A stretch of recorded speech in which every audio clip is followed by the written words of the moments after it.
how did learning to do this help me improve my music practice? Well, it showed me the importance of breaking things down into really small steps. This can help you make much faster progress, and if you're just completely stuck, then sometimes it's the only way that you're going to move forward. Let me show you what I mean by telling you about how I learned to juggle. And I actually tried to learn to juggle twice, and the first time was a complete failure. I'd been given some juggling balls, I was excited to try them out, I spent hours practicing, and I felt like I was getting somewhere, but I always just hit this barrier. I could do a few passes the balls round, and then I would never get a consistent go. I would never just keep going. And I didn't understand why. I put in the hours, I could sort of do it, I could do the individual bits, but I just wasn't getting anywhere. And after a while of just what felt like weeks banging my head against a wall, I kind of gave up. But the second time I learned to juggle was different.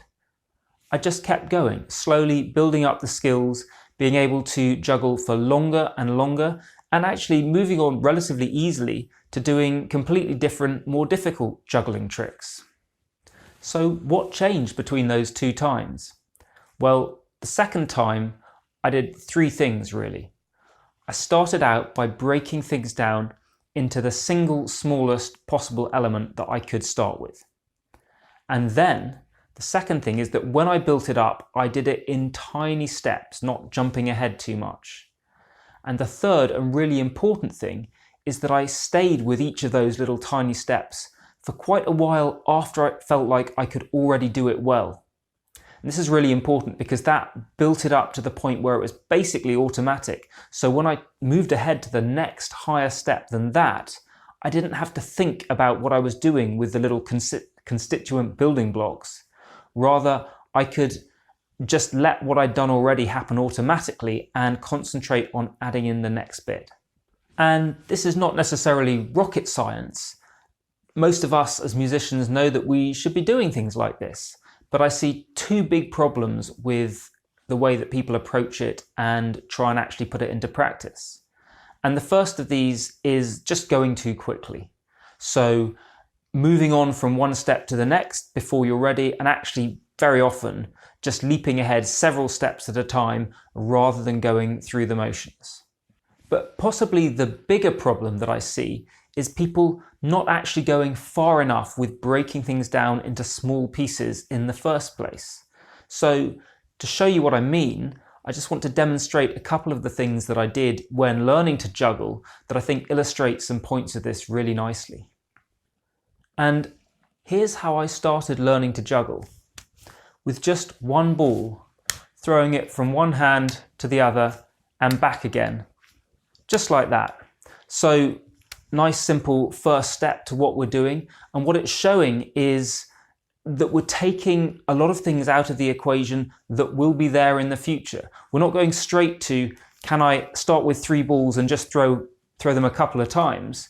It's just throwing one ball on its own and leaving the others out of it.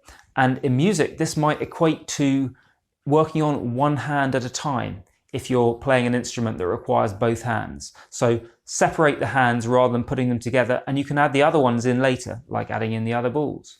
Or it might be breaking down different aspects of the music and only doing one at a time. So perhaps you start learning a phrase and you literally play it on one note, just seeing, can I do the rhythm?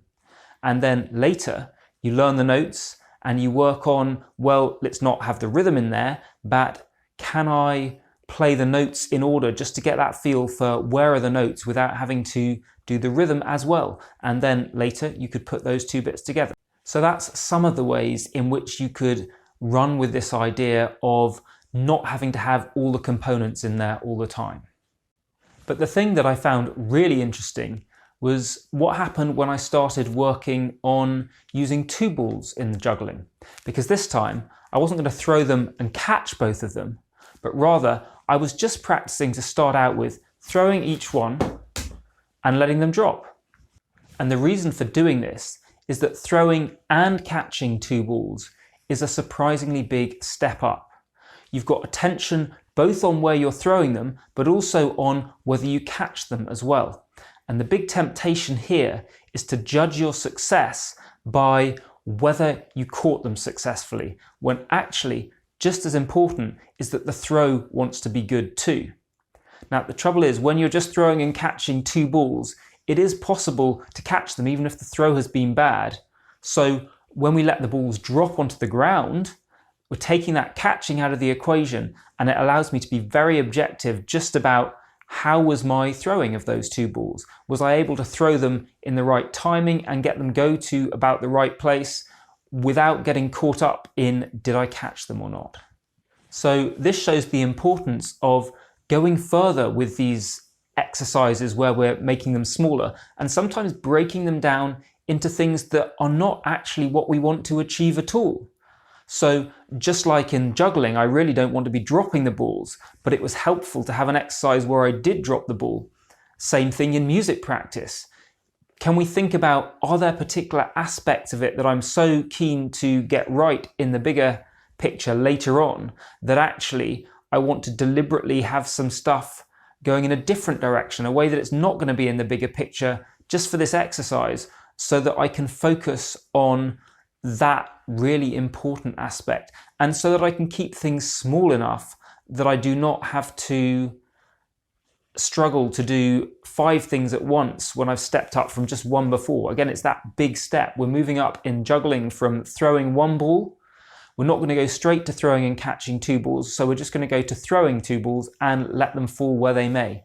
Same thing can happen in music. What is the next step up from what I'm doing? It doesn't have to be the complete phrase. It doesn't have to be the complete thing. Is there a way where it's incomplete, where it's broken in a kind of way, but actually still allows me to nail one bit, which is perhaps the next step up? So it's really easy to get tricked into stopping things too early.